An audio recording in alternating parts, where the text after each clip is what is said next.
समाजात घडणाऱ्या घटना पाहण्यासाठी निर्भीड निष्पक्ष चॅनल म्हणजे संपादक संजय कारंडे यांचं अजिंक्यतारा न्यूज चॅनल.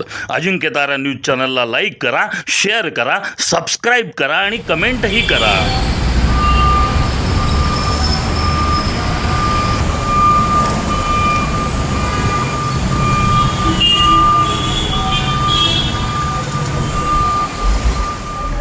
नगरसेवक आणि विद्यमान नगरसेविका, पत्रकार वर्ग आणि अधिकारी वर्ग, कर्मचारी वर्ग सर्वांना माझा सस्नेह नमस्कार.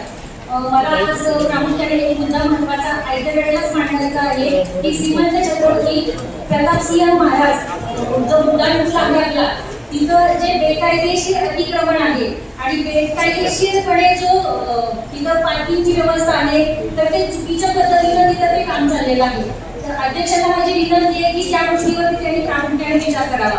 दुसरी गोष्ट अशी की तिथं जे त्याच साईडला कोल्हापूरकडे जाणाऱ्या रस्त्याकडे एक सुलभ शौचालय बांधण्यात आहे त्याचं ती नीट जागृती होत नाहीये, तिथं त्याचा वापर व्यवस्थित होत नाही आणि ते एक तर पे आणि यूज या प्रकार तत्वावर द्यावं, अल्पावधीत पाडण्यात यावं. कारण त्याच्या समोर हॉटेल्स व्यावसायिक आहेत, नंतर तिथं हॉटेल्सवाले आहेत, लोक राहतात तिथं चांगली, मग त्या गोष्टीचा त्यांना त्रास होत आहे या गोष्टीचा. दुसरा मुद्दा असा की जो कोल्हापूरकडे जातो रस्ता आणि जो पुण्याकडे जातो ते पुण्याच्या रस्त्याचं फेन्सिंग वगैरे व्यवस्थित झालेलं आहे, तिथं लाईट व्यवस्था व्यवस्थित आहे, पण जो कोल्हापूरकडे जातो रस्ता त्या साईडला ती व्यवस्था नाही. स्ट्रीट लाईट आहे असं उत्तर देतात, उजेड पडतो, पण मग डाव्या साईडलाही उजेड पडतो, रस्त्याच्या उजव्या साईडलाही पडतो, पण मग डाव्या साईडला जर पडत असेल तर उजव्या साईडलाही तशी व्यवस्था लाईटची करावी.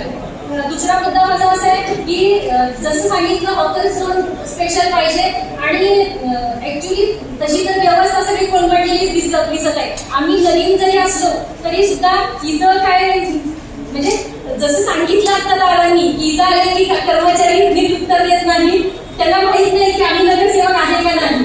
दुसरी गोष्ट अशी मला प्रामुख्याने सांगायची आहे की या गोष्टी तरी कमीत कमी नगरसेवक आले तरी चांगला ऍटलिस्ट चांगला सन्मान द्या तुम्ही. आम्ही म्हणत नाही की तुम्ही आमची अगदी करा, पण सन्मान तरी द्या ऍटलिस्ट. तुम्हाला माहिती असू दे आम्ही नगरसेवक आहे म्हणून. आणि दुसरं असं की जो पोवई नाक्यापासून जो हायवे पर्यंत श्रीमंत छत्रपती प्रतापसिंह महाराजांच्या उड्डाणपुलाखालापर्यंत जे झाडे लावली ती झाडे 100 लावली असली त्यातली 20 झाडे जिवंत नाहीयेत. पाणी पुरवठा व्यवस्थित होतो नाही होतो हे माहीत नाही. कधीतरी गाडी दिसते आठवड्यातनं, कधी दिसत नाही. इथं विचारलं की सांगतात गाडी पाठवली ती येत नाही. त्याच्यानंतर जे अतिक्रमण हा विभाग विषय तर सगळ्यांनी मांडलेलाच आहे स्पष्टपणे, पण त्याच्यावरती प्रामुख्याने कारवाई करावी. आमची काही मदत लागणार असेल तर ती तुम्ही आमच्याकडून मदत घ्या. कालच पुन्हा पेपरवाल्यांनी न्यूज दिलेलीच आहे की तिथं अनधिकृत सगळे व्यवसाय चालतात. रात्री तिथं जर लोक उतरली, उशिरा जर लेडीज उतरल्या 10-11 वाजता तर त्यांना येताना भीती वाटेल असंच वातावरण आहे. ठराविक समाजाची लोक तिथं राहतात आणि राजरोसपणे अवैध सगळं चालू आहे, तर ते त्याच्यावरती प्रशासनाने थोडीशी दखल घ्यावी. समाजात घडणाऱ्या घटना पाहण्यासाठी निर्भीड निष्पक्ष चॅनल म्हणजे संपादक संजय कारंडे यांचं अजिंक्यतारा न्यूज चॅनल. अजिंक्यतारा